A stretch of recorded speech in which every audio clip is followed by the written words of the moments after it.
What is up, guys? Welcome back to the channel. If you subscribe to me for wristwatch related content and watch mods, I suggest that you stick around for today's video. If you're into mechanical watches, you're probably into all things mechanical as well. If you subscribe to me for four wheeler and dirt bike content, I suggest that you check out some of my wristwatch related content. Even if you're not into watches, you probably are, you just don't know it yet. And even if you're not into watches, you probably know what a Rolex Daytona is. And there's a lot of watches with racing history, and you'll probably like it, so check it out. And last but not least, if you're here to learn how to install the Vitos 240 kit on your blaster, well, you're in the right place, because that's exactly what we're going to do today. So this is basically everything we'll be installing today. The 240mm piston, rings, cylinder head, brand new cylinder.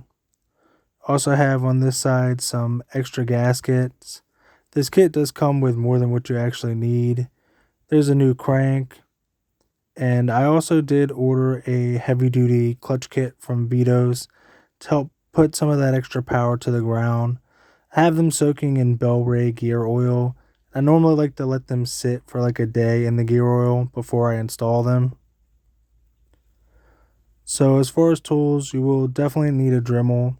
I'll show you later on in the video where I have to machine the case. So here's what Vitos says. Their plus 3mm stroker crankshaft does not require machine shop work, but may need some hand grinding at the top for extra rod clearance. And don't worry, I'll show you exactly how to do that. You will need some specialty tools, at least a flywheel puller. I recommend a clutch holder as well, but I don't use one in this video. I have some RTV here and this tool for the Vitos hardware, because I have had this motor apart once before when I installed the waistcoat crank inside of it, and you'll see that later as well. So I'm going to start by removing the cylinder head. I break these bolts loose in a crisscross pattern. They are 12mm nuts. This top one kind of fights me a bit, and it actually comes out with the stud, so that's why it was on extra tight. It's easier to break these loose in the motor normally, but I already have the motor removed because we're going to be putting a crank in it. So I just finish breaking these loose here.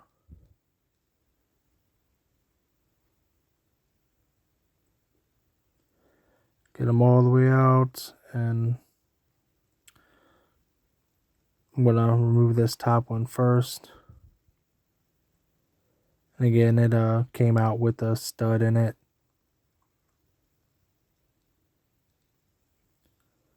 So now we can continue removing them, setting those aside.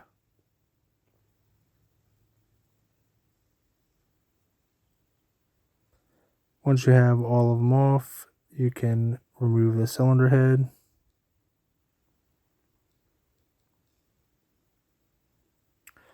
Now we can go ahead and remove the cylinder head here. Get rid of the old gasket.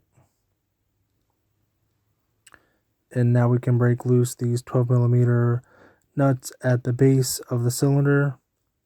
Here's a good look at one here. This one was already loose because it actually holds a little piece for the clutch cable. So I actually had to break it loose before I removed the motor from the bike. But there's a good look at where their location is. Now moving out to kind of a widescreen shot. The only way to break these loose is with a wrench, but once you get them broke loose, they're pretty easy to turn with your fingers, and that kind of makes it a little faster to get them out.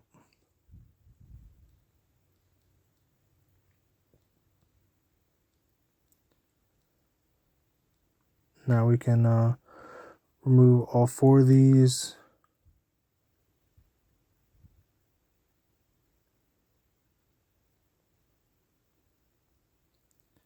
And we can go ahead and remove the cylinder. There's a little look inside the cylinder. And here's a better look at that waistcoat crank that I already had in this bike once. But I figured I wanted the 240 kit for extra power. And now I'm going to go ahead and start by moving the stator cover, and I'm going to start on the stator side and remove that side of stuff first. I just remove these in a, crisscross-ish kind of pattern. Get all those out of the way.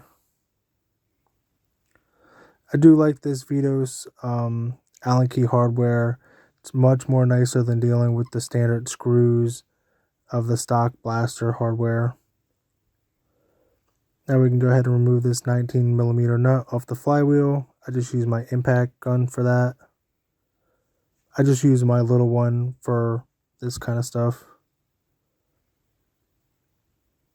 Now I'm just going to use a magnet to make it easier to remove this little spacer here.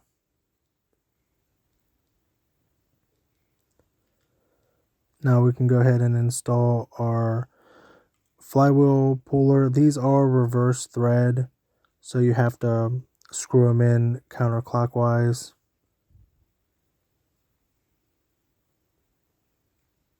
Get that threaded into the flywheel, and then get 2 appropriate size wrenches and hold the bottom one there, and then tighten the other one, and that helps, put pressure evenly on the flywheel and break it loose.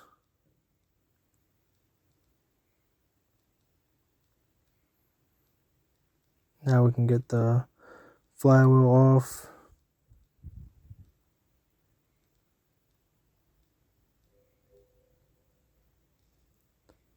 Then go ahead and remove the flywheel. And again, these are tricky. They're reverse thread, so unscrewing them kind of gets you a little.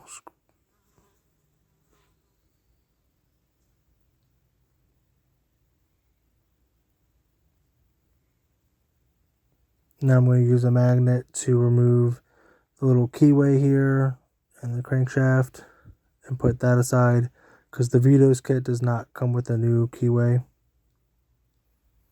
Now I'm going to break loose these 2 bolts that hold in the stator.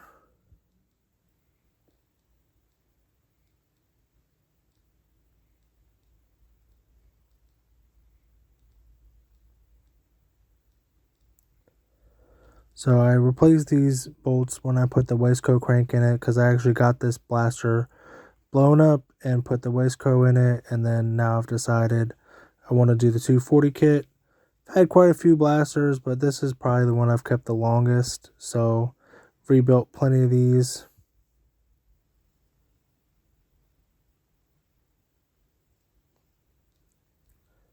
And I've always wanted to do a 240 kit on these. I will be replacing all this screw hardware eventually, but if your blaster has the stock hardware, it's important to select the correct size screwdriver head, because you can strip them out pretty easily. I broke a lot of these loose off camera because it was shaking the camera around and stuff like that. So, but I like to use that T-shape screwdriver because it helps apply more pressure. That way the screwdriver head doesn't cam out. So here's a look at the different hardware there. And this bolt actually here is one of the longer ones that go in this side. Most of the other ones are the same length, but that one is a different size length. After they're all broke loose, I just switched to a regular screwdriver. Makes turning them out much faster.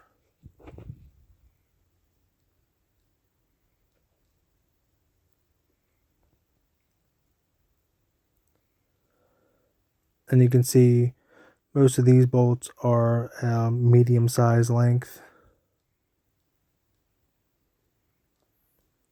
Now that I got most of those out, there's more there, but I'm going to start on the clutch side now. Just use my little impact to remove this 19mm nut here on the kicker. Go ahead and remove the kicker there. And now I'm going to break loose all the clutch cover bolts.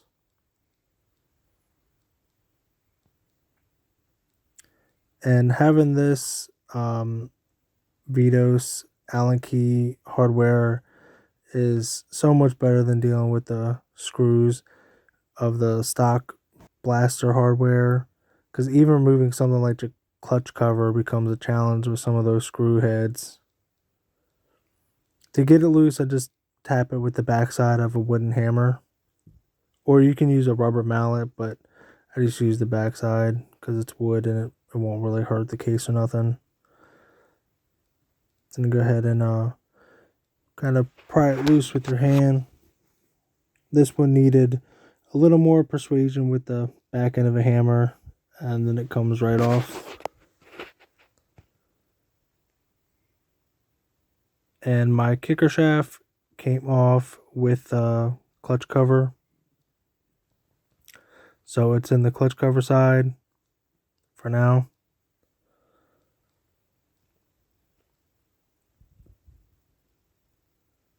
And sometimes that happens from time to time.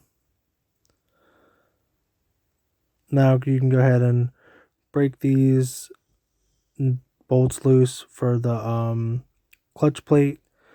Break them loose in a crisscross pattern, and they're like an 8mm socket for these. And you want to turn them out in a few different stages, because you don't want to unscrew them all the way because they're under spring tension, and that can cause the pressure plate to kind of flex, and you can damage threads and stuff that way. So it does take a little bit of time, but you know, just go ahead and loosen them a little bit at a time, and you'll actually save yourself some headache in the long run. This does have a Tusk clutch kit, so these springs are even under more tension than a stock one would have been already.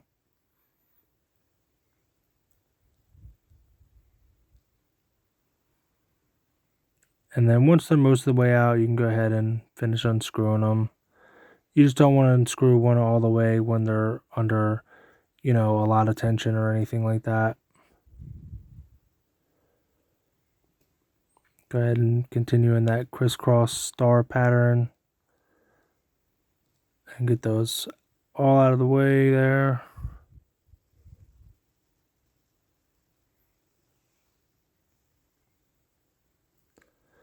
Now we can remove all the springs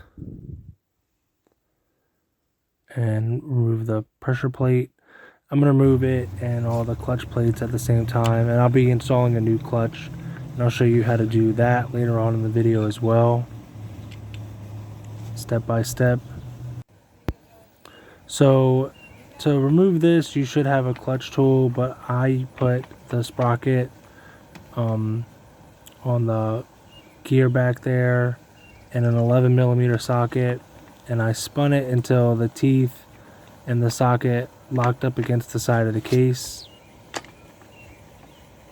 and then you can see it's locked there. And then I used, I think it's 22mm socket for that. Trust me, it was much harder to break loose than that. I knocked the camera over and everything when I was breaking it loose, but you can do it that way if you don't have a clutch holding tool. Now you can go ahead and remove the whole clutch. I try to remove the whole thing, but then I just removed the clutch boss first. Set that aside, and it's this little washer that's hanging me up here. So I'll go ahead and move that out some, and then I can remove the whole clutch basket. When you remove it, make sure that the washers are on the back there, and make sure that you don't lose those. Now we can go ahead and remove the shift shaft. Take that all the way out.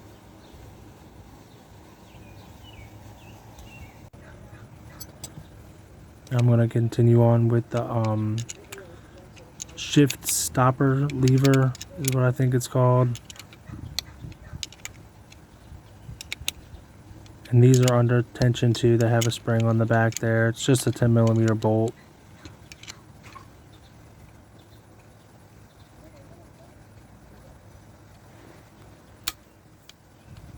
And because it's under tension, that thing kind of flings out a little bit Kind of got stuck behind the shift star there a little bit. Get that out of the way.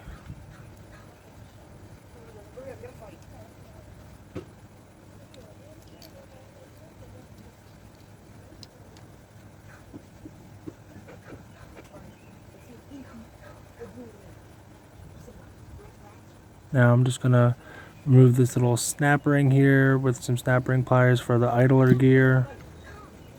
And there's two washers on that idler gear, one in the back and one in the front. And I will have to remove that snap ring as well later on. But for now I'm gonna go ahead and remove the counterbalance shaft. There's a lock washer on this one as well. There's also a lock washer that's on that clutch basket. And when you remove a lock washer, you have to pry part of the washer away from the nut. And then also when you install, when you pry that towards the nut to help lock it in place. But this one's already been removed the first time. It's kind of chewed up. So was the clutch basket, a lock washer. But, you know, pry that out of the way. And then this is one of the copper washers from the cylinder head. To remove the counterbalance shaft, you put it underneath the two gears and then use a 19mm socket.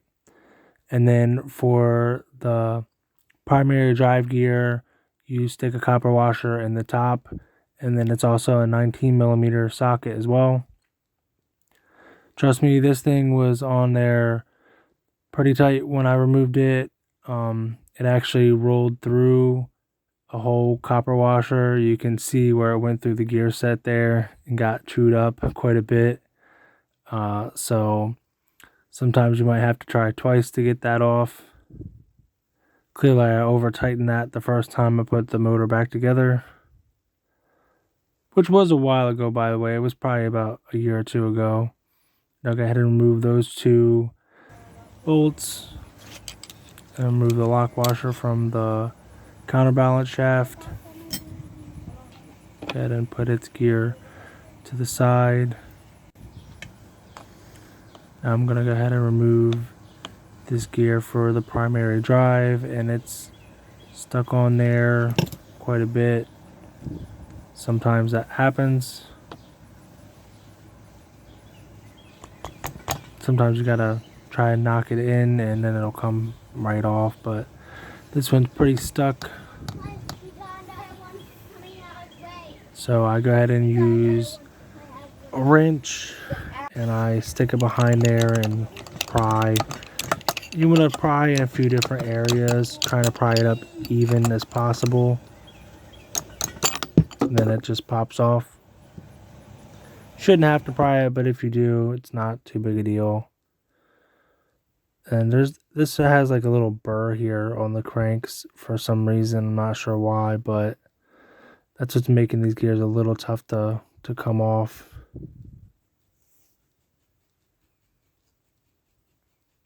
And then I kind of rock it back and forth. This one's coming off pretty easily.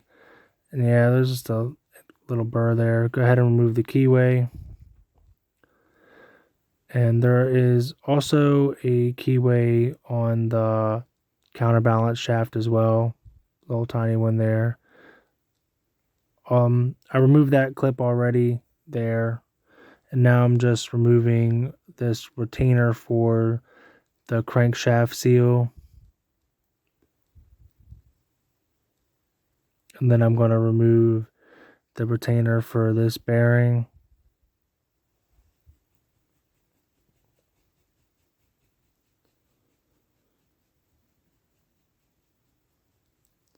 And go ahead and get those out of the way.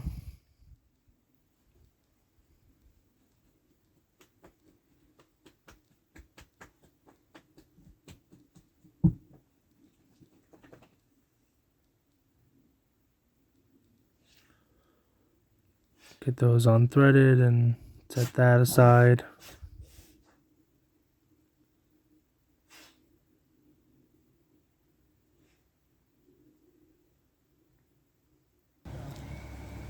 Go ahead and remove the shift lever, the clutch lever, push lever there. Just undo the spring and then you can remove the lever. Remove the spring. There's a washer underneath that, and then the seal.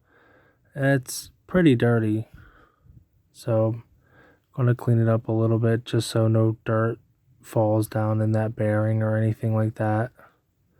There is a little bearing in there as well, the needle bearing, and let's check the action of it. Still turns pretty good. Now we can go ahead and go back to the stator side and continue removing the rest of the crankcase bolts. And I have a lot of these broke loose already as well, just to make the video go a little bit faster. And I will be replacing the rest of these with Vitos Allen key hardware. Should have done it the first time, but I think I lost them or something, and I just put the stock ones back in just to get it done. So that will make taking this motor apart in the future, if I ever need to, much easier. And I do recommend that Vitos hardware. It's definitely worth putting in.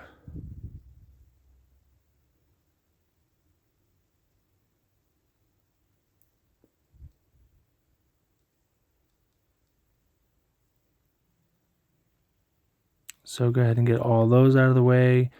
Now we can go ahead and start separating the cases. And I just used the back end of my hammer to tap the case there.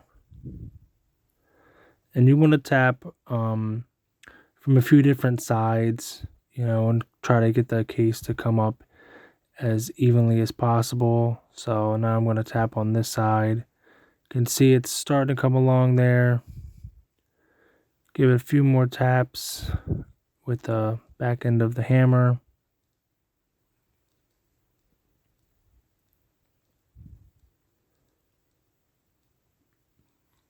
And then try to pull it apart here with hand pressure. Most of the time it'll come when it's separated that far. But I do end up using a pry bar. It's okay to use a pry bar. Also, you want to make sure that shift star is lined up in the middle there, so with those grooves, so the case can come through without getting caught up on the shift star. So I'm going to use my pry bar just a little bit, stick it in and then turn it about a quarter of a turn. You don't want to pry too hard because you'll damage the gasket surface, but prying a little bit is not too big a deal, just as long as you don't mess up the gasket surface. And then get that side of the case out of the way. And this little dowel pin here started coming up for the number 1 and number 3 shift forks. Now you can go ahead and remove the smaller dowel pin. And then start trying to move the number 2 shift fork. But it's kind of caught up in there a little bit. So I removed the number 3. And then the number 1 shift fork. And these are numbered on the back, so you can see the number 1 there and the number 3 on this shift fork. And those correspond with the 3 lines that are in the shift drum. So there's the number 2 shift fork. And I'll go over how to install that, after we get the crank out and all. So you go ahead and remove the shift drum now, and you can see those 3 lines. Now you can remove the transmission. You should remove the gear set as a complete set and keep them meshed together. This one's getting kind of caught in the seal a little bit, it feels like. But it does come out pretty easily. You just kind of gotta, give it a few wiggles and it'll come out, as a whole set. And then behind it is a little spring from the seal. I'm not sure if that just happened as I was removing it or if that's been in there. The seal wasn't leaking, and I'll show you where that spring's supposed to be later on. But here's the transmission. Like I said, keep it meshed up together and set it aside. So now we can go ahead and remove the crank. I installed this nut back onto the crank, and then that way it doesn't damage the threads. You know, even though I'm replacing this crank, I'm probably gonna hold on to it. If I get another blaster or something like that that's blown up, I'll have a crank to put in it. So you don't want to damage the threads, even if it is an old crank that you're not going to use. Then just tap it with a hammer.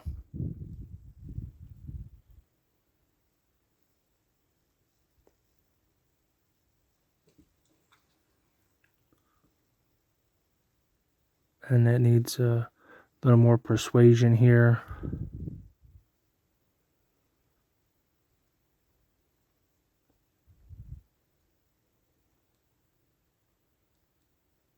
And it's starting to come along there a bit. I'm going to put the screw down a little bit further. Sometimes they back out as you're hitting them. And then here comes the crank. A couple more hits. There it goes. Go ahead and remove the nut. And you can go ahead and set the crankshaft aside. This is still a decent crankshaft. It doesn't have too much time on it, so I will reuse it in the future.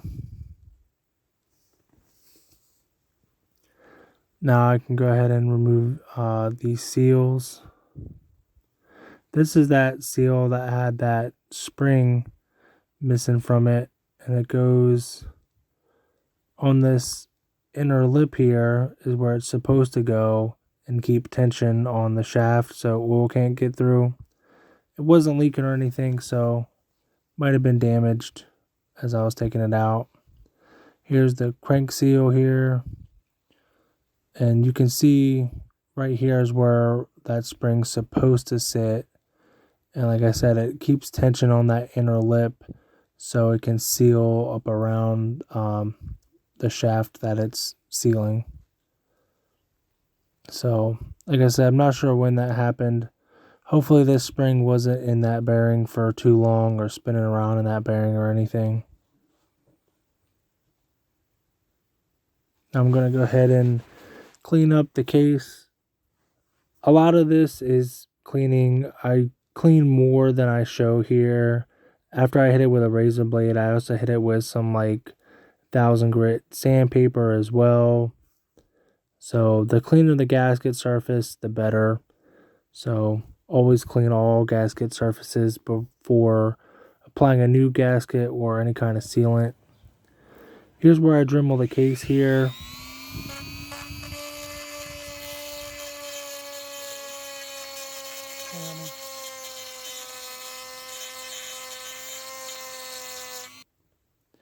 And you want to Dremel right there where the rod is going to possibly come into contact with the case. And I'll show you a better look here. You only have to mill away a millimeter or two on each side, but you want to make sure that the surfaces are free and clear of any kind of burrs and that they're smooth to the touch, and you can run your finger over them.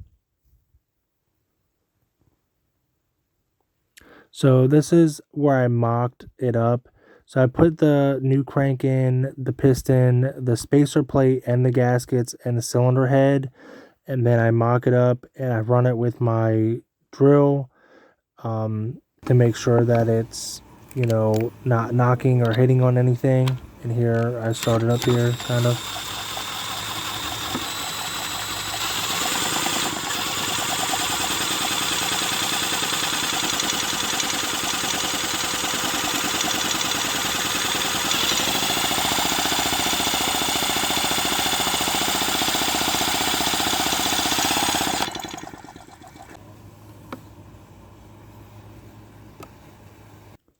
So yeah, the test went well and the rod wasn't hitting on anything. So we're good to go and continue with the build here.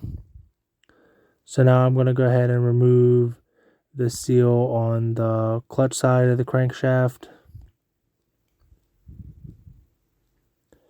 And sometimes these seals can be in here pretty hard.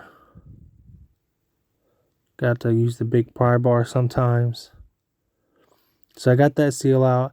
I did order new bearings, but I'm not going to use them. I replaced these bearings when I put the waistcoat crank in, and these bearings are still really smooth and basically brand new, so I'm not going to replace them.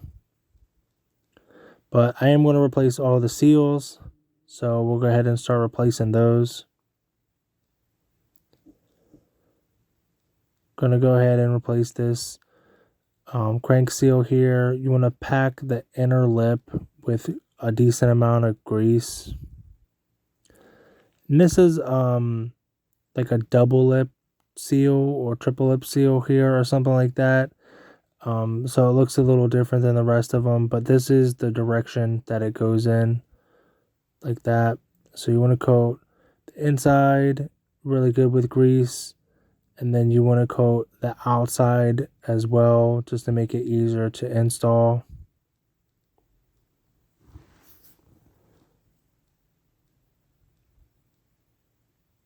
And you don't have to put a ton of grease on it, but you want at least a decent little film around the outside edge. Then you can go ahead and tap this in with a hammer. And you want to just tap it in, kind of going around in a circular motion, tapping around all the edges. And you just want to tap it in until it's completely flush with the case.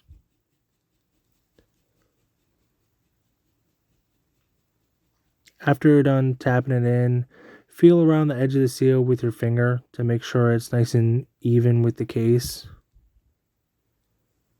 And this is even. Check from like a side angle or something like that as well, so you can see it's nice and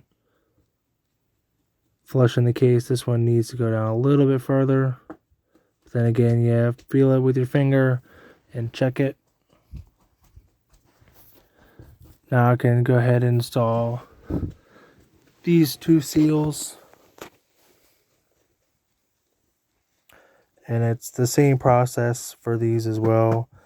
Pack the inner lip with grease. Make sure that's got plenty of grease in it.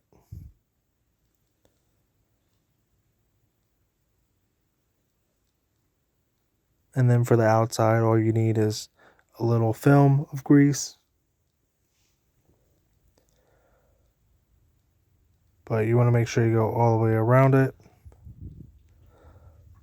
Then you can, tap this one in with a hammer as well. Again, you want to kind of go in that circular motion. This one kind of keeps popping out on me. Once you get it started, you don't want to make it going crooked or anything. So tap evenly around it as you're driving the new seal in.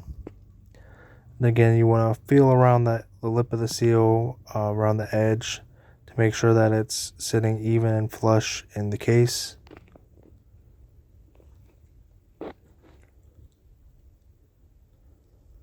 Now we can install this new seal. This is the one that had that spring pop loose in it. So I'm going to be extra careful when I reinstall the transmission to make sure that it's actually the gear that your chain sprocket goes onto. I'm going to make sure that it doesn't hit that seal lip too hard or anything.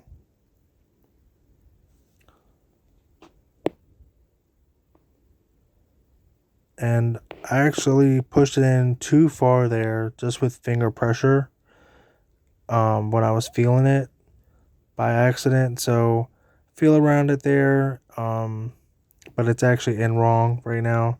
But then I go ahead and remove this little seal. There's a little bit of dirt and stuff in there, so I'm going to go ahead and clean that out with a rag.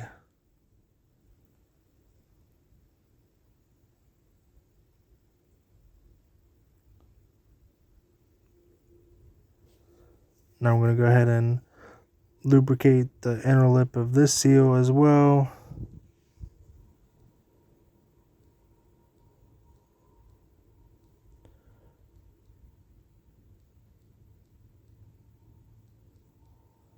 And then make sure that the outer side has a little bit of grease on it as well. And I just push that one in to my fingers and get it started, and then tap it in the rest of the way with a hammer. Nice and even. Go ahead and feel around with your finger as well. Make sure it's nice and flat. So I had to reinstall this seal. I had to take it out and then put it back in. You can see now it's in right and it's in flush. And that's how it should be. When I had it in too far, I spun this bearing and it was actually catching on the seal. So you should be able to make sure this bearing's spinning freely, and all the bearings that have seals on them should be able to spin freely without touching the seal. I'm going to go ahead and remove this seal. And then use a little bit of grease. And I'm going to lubricate this bearing while I have access to it. It's a little needle bearing. So the action still feels pretty good on it. Sometimes they can get gritty and you got to replace them. But this one feels pretty good still. Not sure if I replaced it the first time I had it apart because it feels pretty new.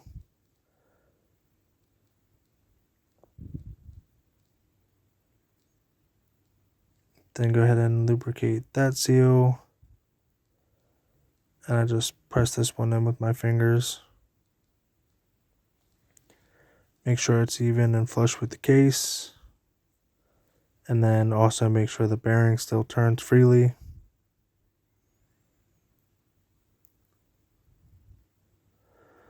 Now we can go ahead and install the crank for final assembly. Just lubricating the crank up here with some 2-stroke oil to make it easier to install.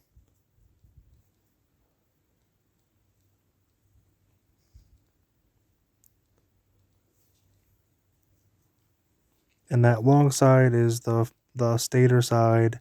So that goes into this half of the case here. So you start reassembly on the stator side. To install the crank all the way, I thread on this bolt here, and then I set the case in my lap, and then I smack the crank with my back end of my hammer. So I put the case on my lap so the crank isn't touching anything and support it. You could also just put it on 2 pieces of wood or something as well, but it doesn't need a ton of force to go in, so you can just use your lap or something like that. Now I'm just going to go ahead and re-lubricate these bearings with a little bit of gear oil. So get all those lubricated pretty well.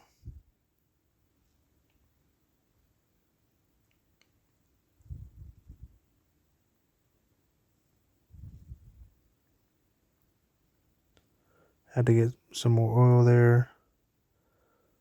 Go ahead and hit all those. Dump some excess oil in those bearings. It's not going to hurt nothing.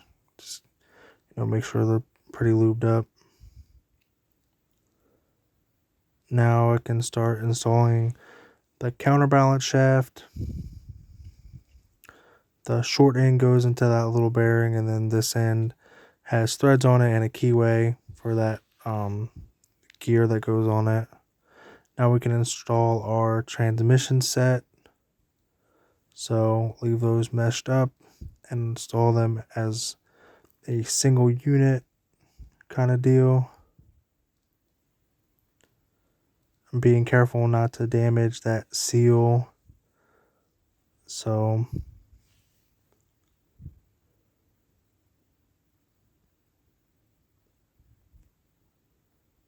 make sure they go in nice and smooth.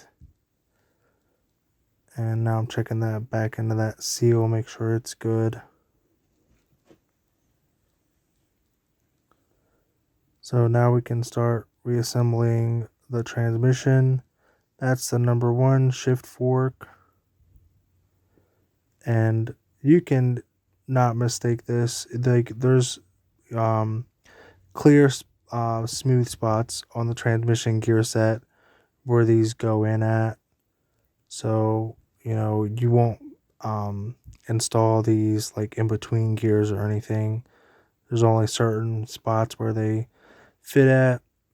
And they're trying to fall loose on me here, so I'm going to go ahead and support the engine with a rag. That way it's sitting a little more flat and they're not falling out or anything like that on me.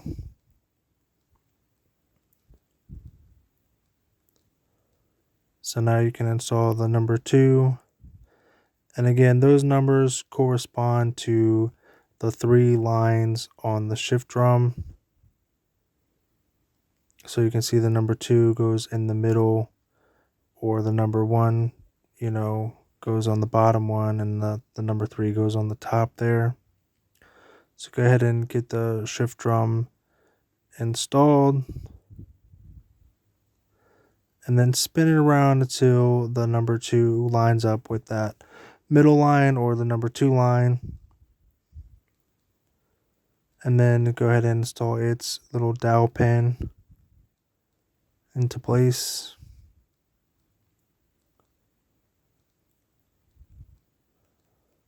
Go ahead and get those installed into their respective lines as well.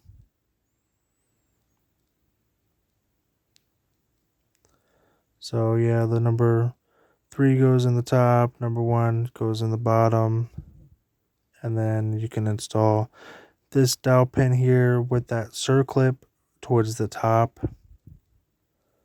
And that circlip supports that other side of that bearing on the idler gear. So now I'm just turning the shift drum, making sure that I have the appropriate gears.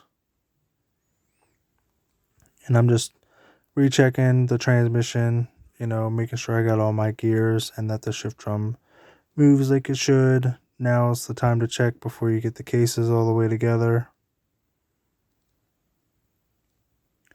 So now that I got the transmission in, I can go ahead and lay a nice bead of gray RTV silicone on the clutch side of the cases. And I use gray RTV because it is high torque RTV, so it can get sandwiched pretty well and still have a good seal.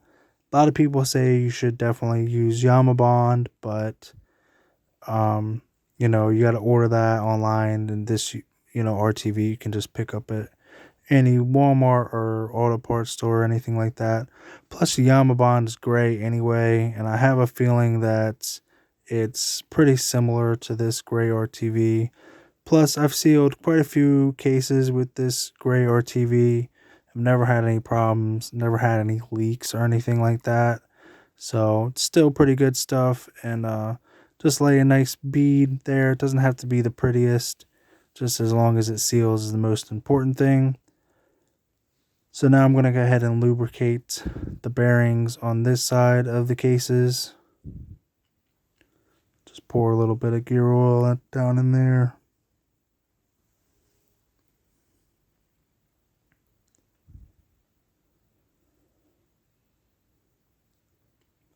Now I'm just trying to align that shift star to where it'll go through the cases.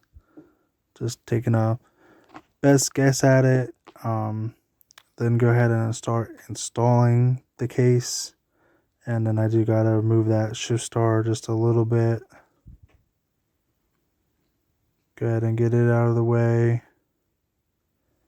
And the case will go down most of the way just with hand pressure. If it doesn't go down most of the way with hand pressure, don't force it or anything. But if it's going most of the way, it's definitely okay to finish it up with a few taps with the backside of a hammer. Normally just tap around the crank area and the clutch basket kind of area right in the middle, and it should seat up pretty well. So now that that's all there, you can install these screws. There is one short one, and it goes at the top. The rest of them are that medium size. Oh, but this one right there, that one's a little bit longer than the rest of them.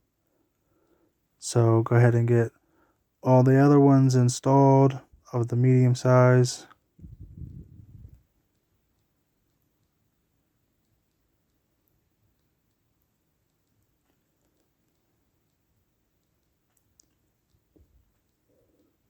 And by mistake, I put one of the medium sizes in there, and I realize here in a little bit that it's not the right size. I actually have the correct size sitting next to the stock bolt, because I realized that when I was taking it apart, and kind of remember it a little bit, but you know, you kind of forget those things when you take apart other motors and stuff like that. So, but gonna go ahead and get the rest of these torqued down, and do find the right one for it a little bit later. After looking for it a little bit, workbench kind of got a little cluttered.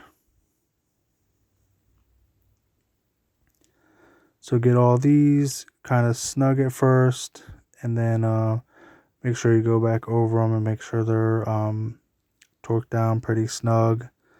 Again, kind of go in a little bit of a crisscross pattern with them.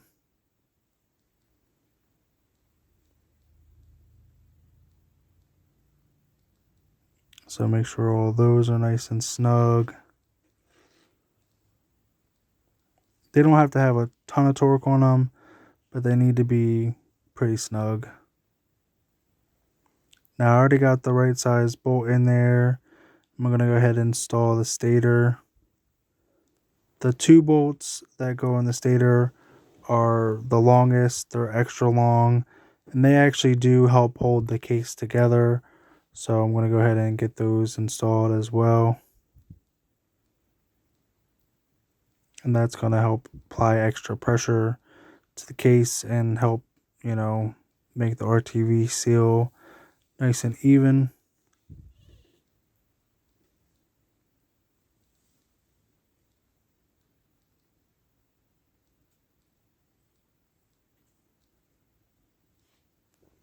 Get those poked down pretty snug. Now I'm just installing the little keyway for the flywheel here on the crank.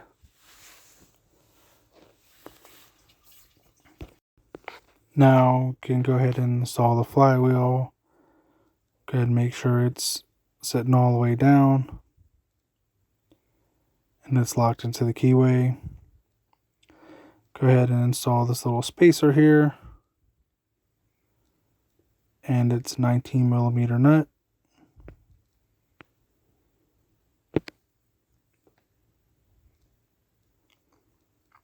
Then I just use the little impact gun here to tighten it down. Again, these little impact guns are great for this kind of stuff because they don't have enough torque to really break a bunch of stuff, but they have enough torque to make sure it's nice and tight.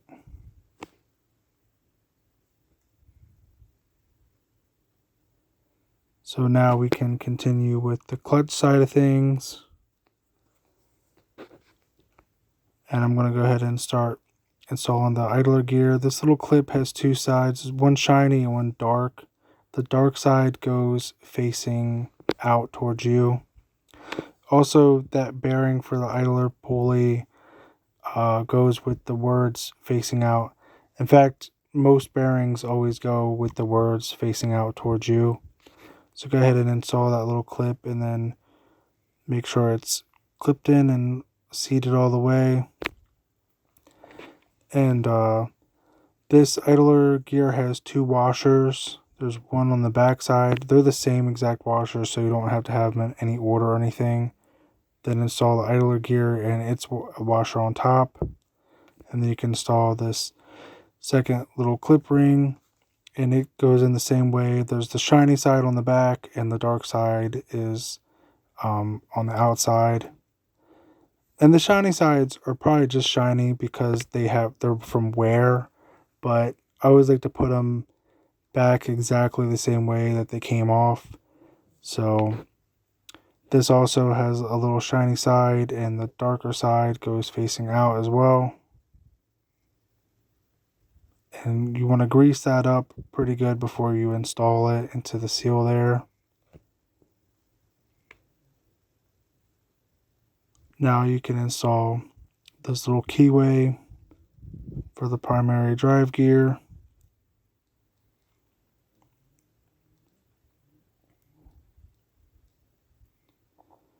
Go ahead and get it lined up, and then get it seated down all the way.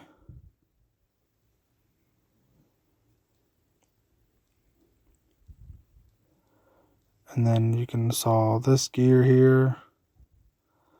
This one came off a little tough, and it wants to go on a little tough as well. You can, kind of get it to go with the hammer. You don't want to be having to push too hard though. But if it starts going on with light taps, that's not too bad or anything. Now we can install the counterbalance shaft gear. Get it lined up with its keyway. Kind of got to move the keyway towards the top there. And get it lined up with there's 2 dots there. So it's got to line up with the primary drive gear and the counterbalance gear. Now we can install the shift stop lever here. And I like to install it with that little side of the shift star that kind of looks like it's missing, but it's not. That's how it's supposed to be. So go ahead and install that spring. It doesn't have to be clipped in or anything. In fact, you don't want any tension on that spring. These are really kind of tricky to install. There's no really easy way to do it. You just kind of got to take your time and nudge it into place as you go. So get that 10mm bolt started, but you don't want to put too much tension on it because you can strip out the threads. But once you get it started, then you can get the spring clipped into its spot where it goes.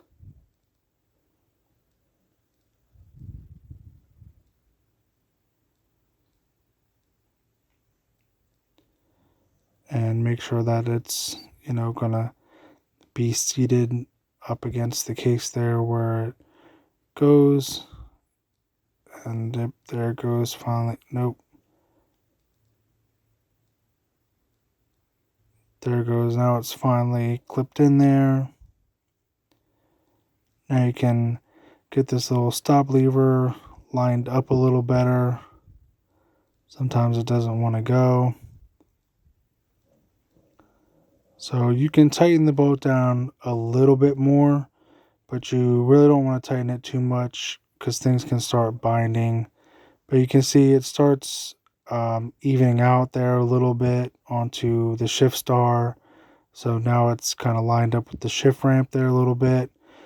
But the hole on the back side of it has to line up with this bolt. It has like kind of a shoulder on it. So it's wider towards the top.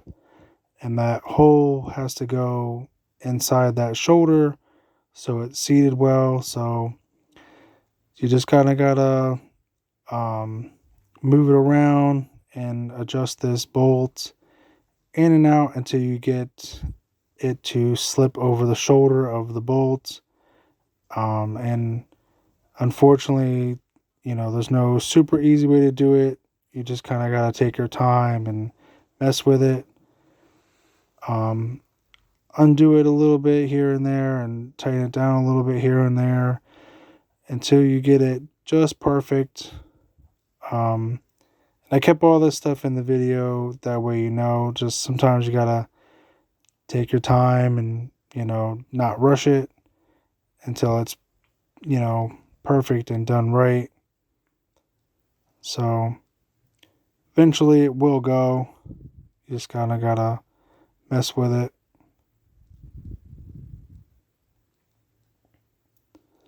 Now I'm prying up on it with the little flathead. You don't want to pry too much, but you know, a little bit to kind of persuade it to slip into its spot. No big deal there.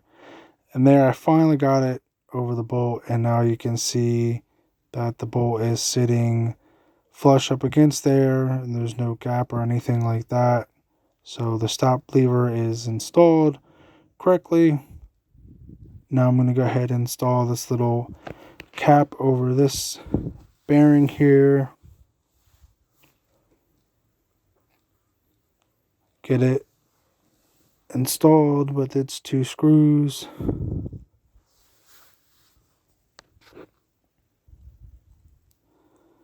And then go ahead and snug those down. They don't need to be super snug, just about finger tight, and then about a quarter turn on top of that. And I lost a little head inside that screw there. Got to put it back in the screwdriver. Then snug those down pretty good. And some of you already noticed that I forgot to install the little guard over the crankshaft seal. So now I have to take off the primary gear again and then install this little guard before I have that gear on.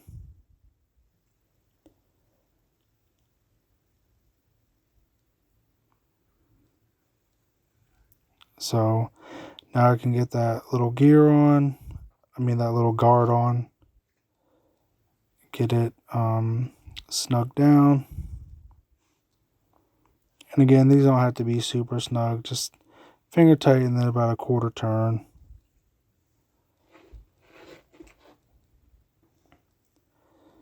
Now I can reinstall the primary drive gear for the second time around.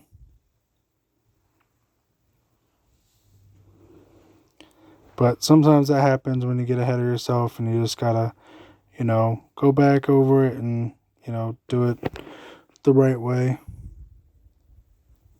So go ahead and get that keyway installed. I'm just adjusting the camera for a better view there.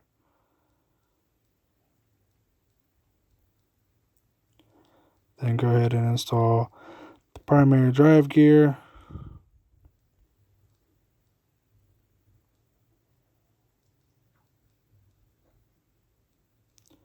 Get it on, and I put on a little too tight to get it lined up with the counterbalance gear. So I'm going to try to walk that off a little bit, and then just popped off. So go ahead and restart, install the keyway again, and then reinstall the primary drive gear. And again, you want to make sure that lines up with that dot there on the counterbalance shaft, so those two are timed together. Now I can install this gear, and that time it just slipped right on and went on pretty smoothly. So now I can install the lock washer back onto the counterbalance shaft. Unfortunately, I don't have a new lock washer for this or the clutch basket, so I'm just going to reuse these.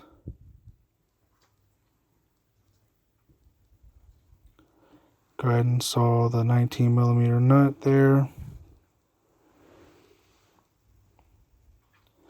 And the 19mm nut on the primary drive gear.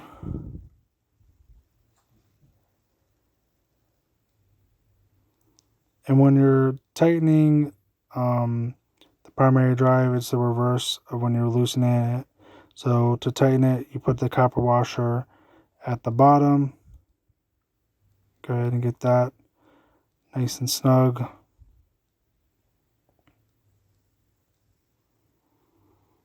And then to tighten the counterbalance shaft, the copper washer goes to the top.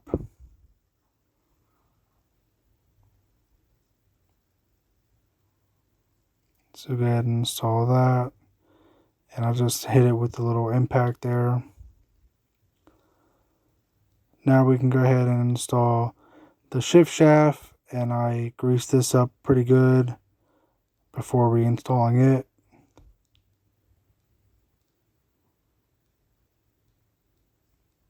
Go ahead and get it installed. Now we can install the shift lever here, install that little washer, and this goes on with that little point facing towards this little point in the case. And that little point is also used for the clutch adjustment, and I'll go over that as well a little bit later on in the video after we install the new clutch.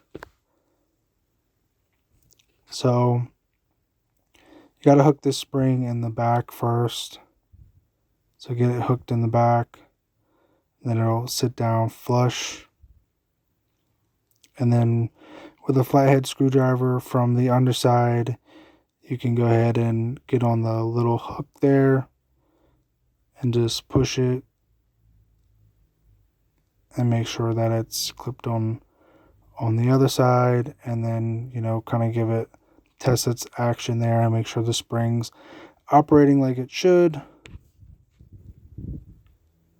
Now we can go ahead and install the clutch basket. So it's this small washer first, then the medium-sized thrust washer,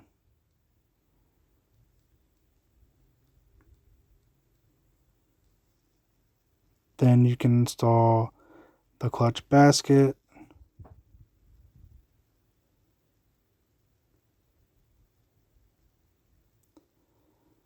then there's another washer on the other side of it. And always test the clutch basket, make sure it spins everything and it's engaged.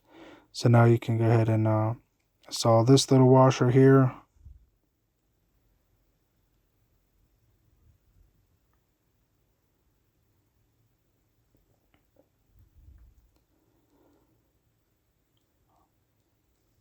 Now you can install the clutch boss.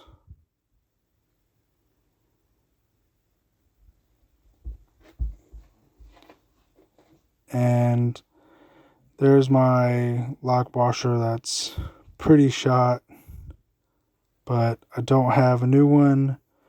So I'm going to go ahead and use a little bit of blue Loctite.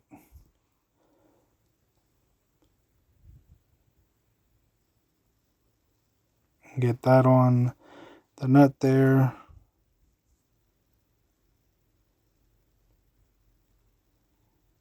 Now you can go ahead and install the nut. Really, I should have ordered a new lock washer. Knew I was probably going to need them, but should have definitely ordered them when I ordered the rest of the stuff. So that's just one of those things.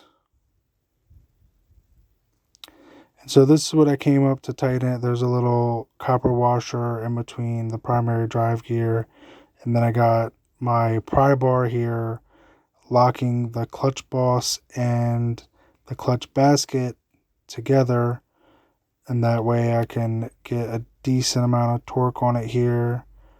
So, you know, get it locked up, get it nice and tight there, and that copper washer in the back helps lock those two gears so you can get a little more torque. You should have a clutch holding tool. I actually had one at some point, but don't know what happened to it. Now you can go ahead and install this rod that goes in there. So get that installed all the way. Then this little ball goes in after it. Go ahead and make sure that slides all the way down. And then we can start installing our clutch. Now there are two different size clutch discs. So a normal size big clutch disc goes on first.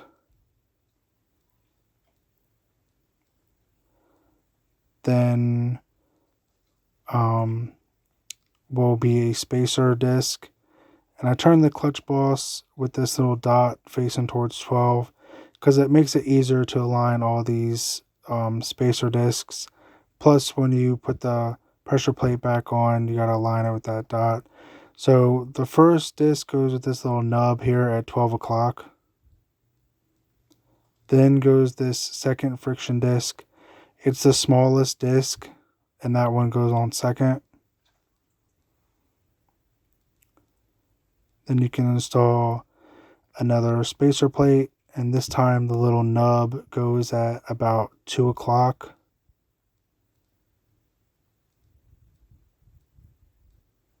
And then you can install another normal size friction disc.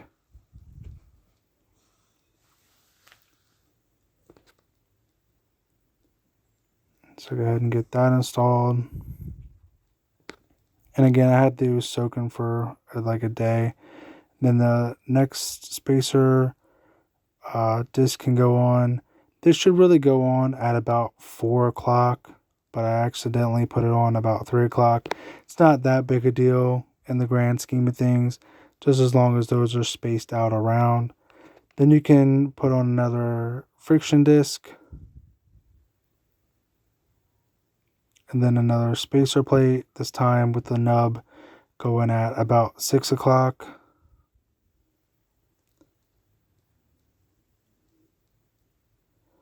Then another friction disc.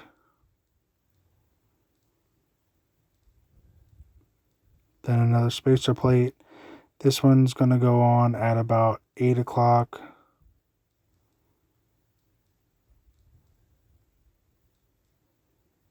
And then another friction disc, normal size one. And then the last spacer plate, and this one's going to go up at about 11 o'clock. And then a final friction disc. And you always want to start with a friction disc and end with a friction disc. Now, you can see that dot I was talking about, that's on the pressure plate right there, and the dot that's on the clutch boss. Just make sure those two are lined up.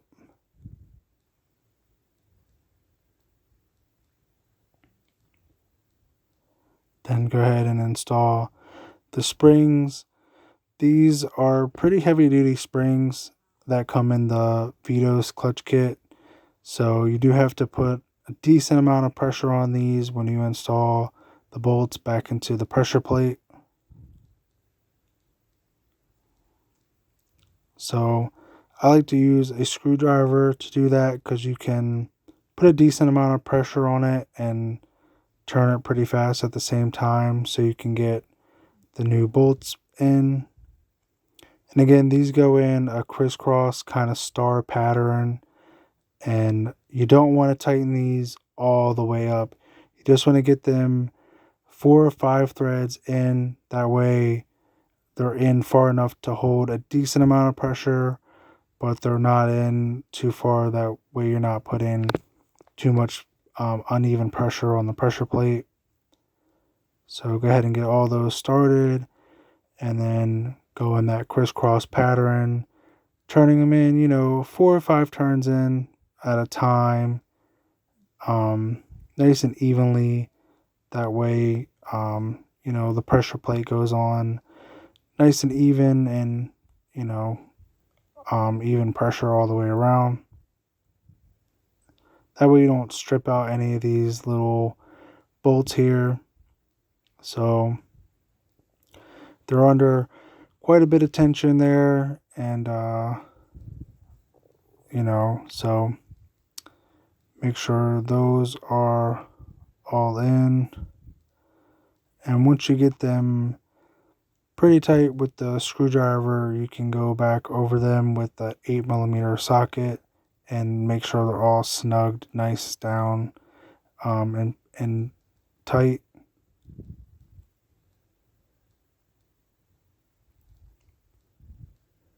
So make sure all those are snug. Now we can go ahead and adjust our clutch. You want to back that 10mm nut off and then unscrew that part of the rod. Then you can push the push lever all the way forward and then turn the rod clockwise, and you'll see it'll pull the clutch lever out towards that dot there, and it's set correctly when both that dot lines up with the dot on the case there. Then you can go ahead and snug that 10mm nut all the way down and lock in your clutch adjustment. That way you know it's set right and it's adjusted nicely. Now we can go ahead and install our kicker gear. Go ahead and get it set in, and then fold this spring all the way in until it gets into that hole there.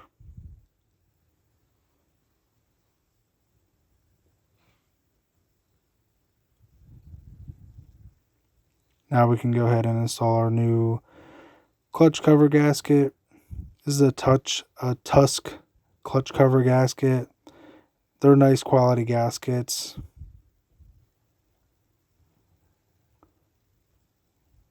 Now, before I install the clutch cover, I'm going to replace the seal for the kicker shaft as well.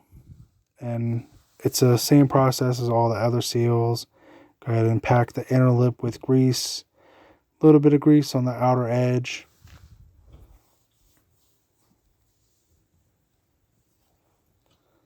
Then I'm pressing that into the clutch cover right now.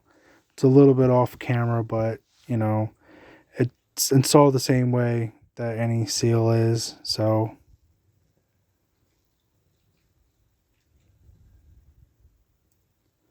there's the new seal, nice and fresh. And we can go ahead and install our clutch cover.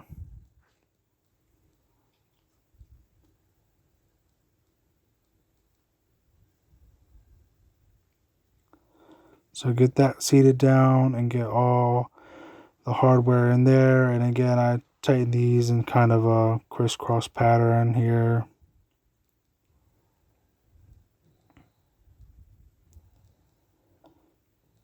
Get them all snug at first, and then after they're all snug, go back over each one of them, make sure that they're torqued down nice and tight.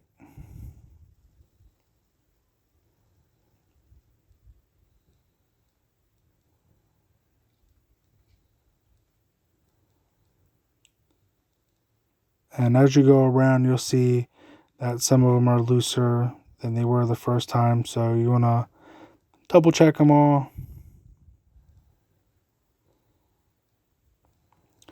Now I can go ahead and do the stator cover.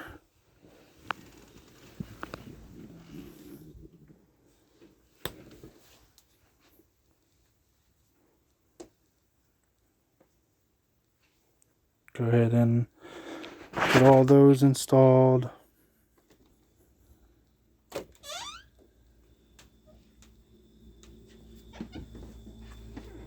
I also do those in a crisscross pattern, but you don't really need to for the stator cover. It's just a little cover.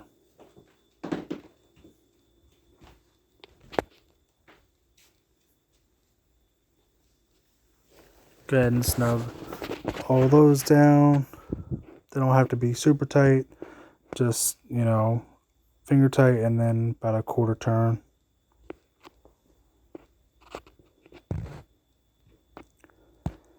Now we can start with the top end, that the bottom end's all the way done. I already installed one of the circlips into the piston.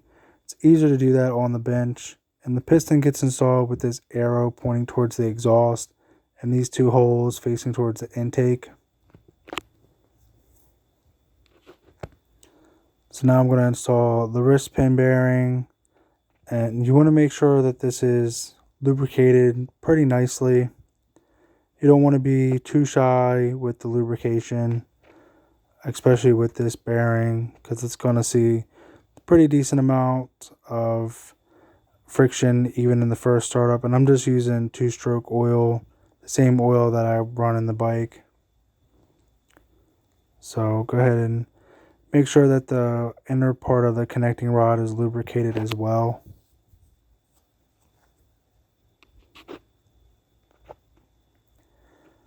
go ahead and install the wrist pin bearing, and I feel like it needs even more oil, so go ahead and put that in there and make sure it's spinning good.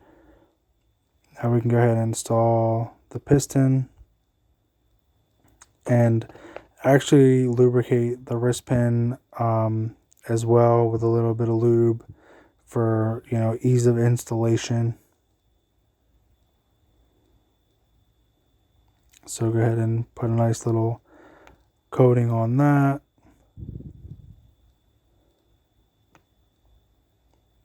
And then we can go ahead and slide that through the piston.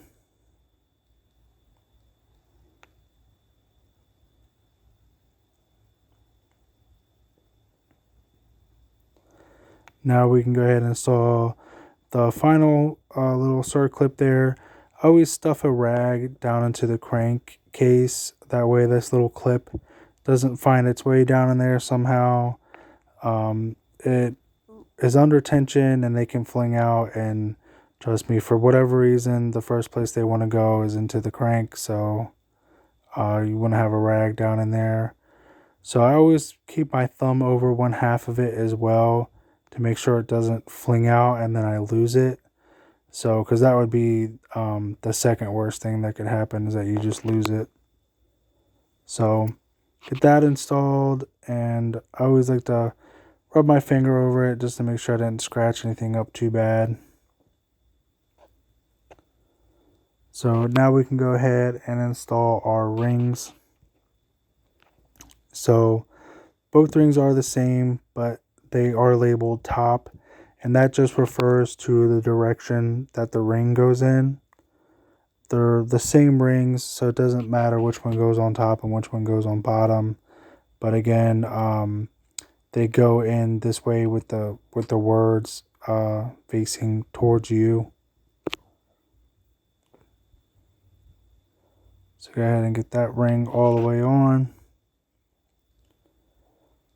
And I zoom in a little bit here so you can see. Again, this one goes in with the top facing towards you. And here's a better look at the pin locators for the rings. You can see there is one right there. And then there's one just to the left of it, right there. So now we can go ahead and install the gaskets. So these have two small holes on this side and two big holes on this side. The big holes go where the dowel pins are, and the small holes don't have dowel pins. Also, you can kind of look at the shape of the cases there. There's a round side at the top, and then kind of this bat wing shape at the bottom.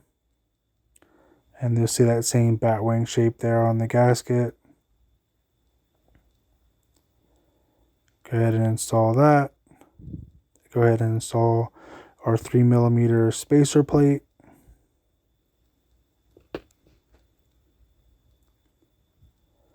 And then another gasket goes on over top of that.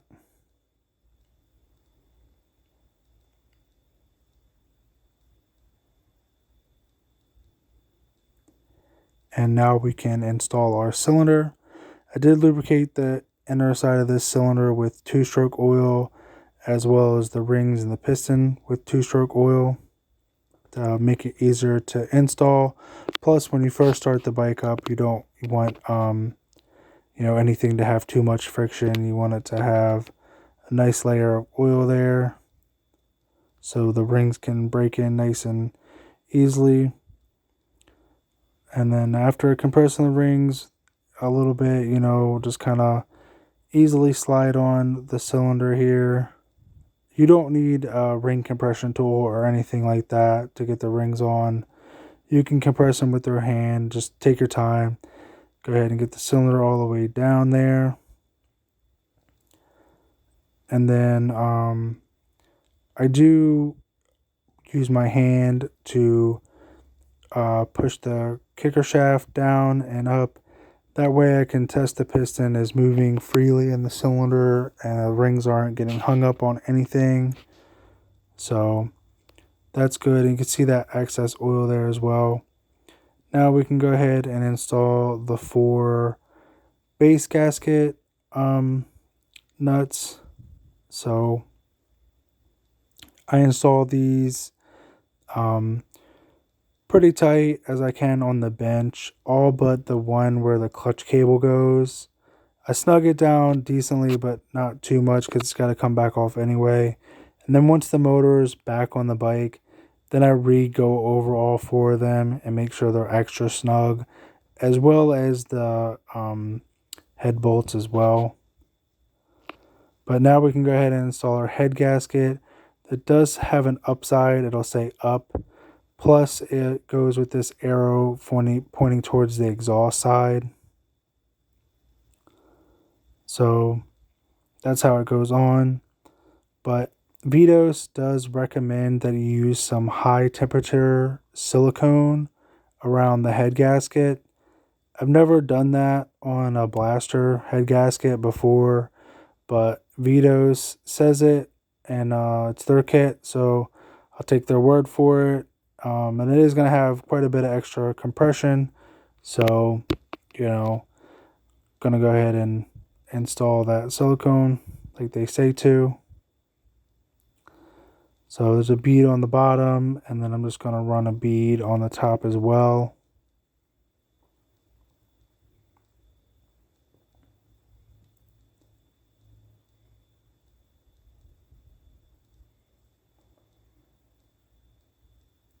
Go ahead and make sure it goes all the way around there.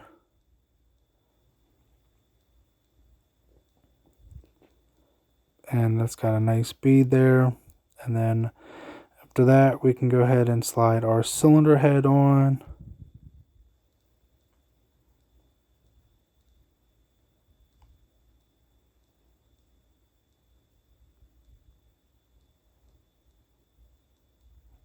And put that on. And then I did have to buy new washers from Lowe's because all my copper ones got messed up. So I have new washers and new hardware for the head. I had new hardware for the base gasket as well, but I had to get new hardware because I wasn't going to put that old stud back in, and I couldn't get the nut off of that old stud. While we're talking about the studs, you do have to reuse your exhaust studs. The Vitos kit does not come with them, so you either have to order new ones or get your old ones out of your old cylinder. But tightening these down, again in that crisscross kind of star pattern, and I get all these pretty snug on the bench here, but I do give them like another quarter turn once I get them on the bike. I'm going to go ahead and install my reeds. I have carbon fiber V-Force 4 reeds, so going to get the reed cage installed. There is a gasket on the back of this intake boot as well. Go ahead and get all of these snug, and after all these are snug, that's the whole motor completely done. And then we can kind of start turning our attention towards the carburetor side of things, because we do have to rejet the carb and stuff like that for this kit. So go ahead and get those all snug. Easier to do it when it's outside of the bike, that's for sure.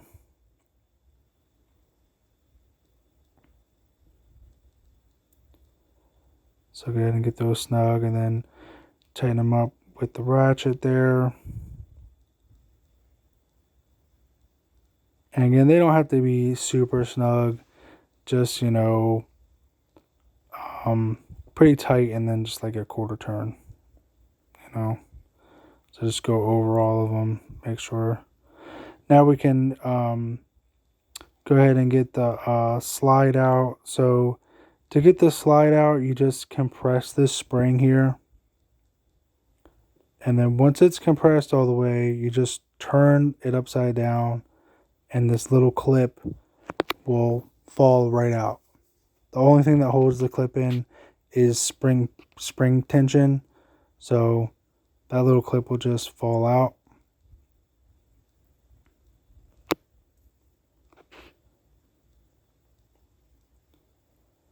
So now we can go ahead and remove these 2 screws so we can remove the needle. You do not have to do this, but the Vitos kit comes with a really cool blue anodized needle, so I'm going to use it. You won't ever see that part, but you know, I'll know it's there, and you know, it's a really cool blue, right? I mean, it's pretty cool. It's got to be worth at least like 5 horsepower. So, going to go ahead and install this one. Plus, it matches my bike, so you know, that's pretty cool. I leave the clip on this new needle the same position the first clip in. So I don't need to move this up or anything like that because I already have an idle air screw installed on my carburetor. So, you know, I'll just adjust my idle that way, and I won't need to move this clip up or anything like that. So, you know, the needle can go all the way down and seal at idle because I can just, you know, move the whole slide up and down with the idle air screw.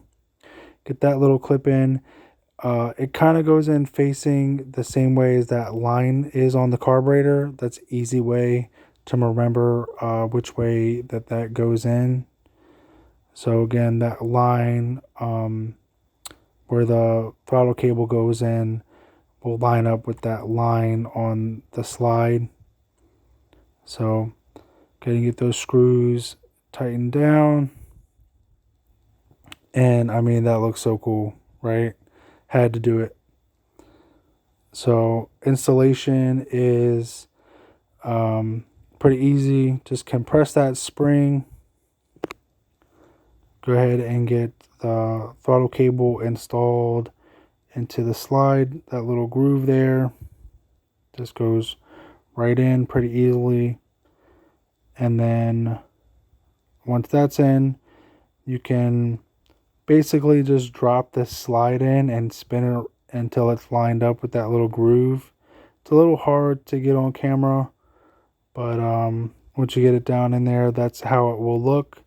That's the clip all the way installed, and now we have a fancy blue Vitos needle, and there's a zoomed in look at the clip there. So there's a slide for the carb. Now the Vitos kit does come with a lot of different jets, but you only need these in this kit if you're at like sea level or just above or below sea level. There's a 380, a 360, and then the Pilot. I'm not sure what size it is, but it is the one you'll need. So go ahead and remove the bowl for the carburetor, and I ended up using the 380 main jet and the Pilot jet that comes in that little pack. They send a bunch of extra jets with the kit that you probably won't need. But again, if you're like really below sea level or above sea level, you'll need one of those jets. I'm like basically just at sea level, so I used the 380 main and the Pilot jet. I didn't get the size of it, but it's the one that comes in that little separate baggie. And Vitos has to know that that's the size that most people are going to use, and that's why they put it separate. So there's a look at the stock one. Then that the stock one with the tiny hole. And there's the 380 with the big hole. So go ahead and put this little bronze washer back on it and install it to its spot. Go ahead and get that snug. It's just like a 6mm wrench. I'm pretty sure. So now we can go ahead and use a little flathead to remove the Pilot jet.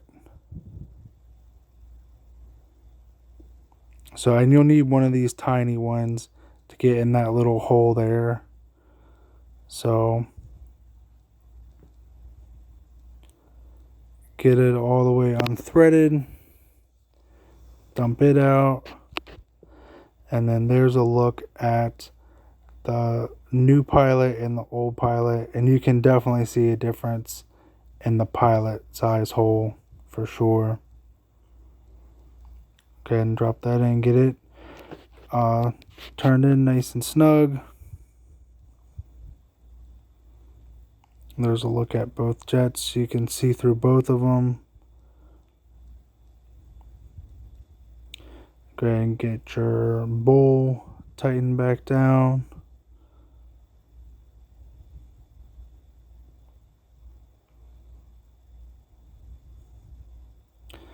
And now it's ready to start. This is the first startup of it all together.